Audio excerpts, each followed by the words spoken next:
Welcome to Guide Guru. We hope this video helps. You start by preparing both devices. Make sure your iPhone and Apple Watch are updated and on the same Wi-Fi and have Bluetooth enabled.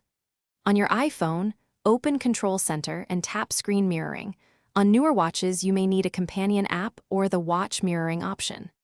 Once done, pair the watch to the iPhone if not already paired, then choose the target device or Mac from the list. This gets the connection handshake started, so you can mirror visuals quickly and reliably. Now you initiate the mirror. Select your iPhone or Mac as the target and accept any permission prompts that appear on both devices. If a code appears on screen, type it exactly to authenticate the session. This prevents accidental connections. Make sure to configure display scaling and rotation so watch content fits well on the larger screen, and enable audio routing if you want sound. Once the stream starts, test taps and animations. Watch responsiveness to ensure the connection is smooth and inputs register correctly.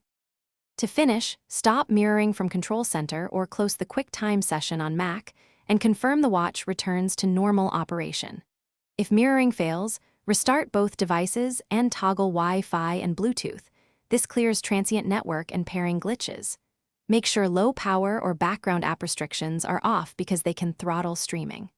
One key troubleshooting tip: if latency or dropouts persist, move devices closer together and temporarily disable VPNs or. Thanks for watching. Consider subscribing if we helped you today.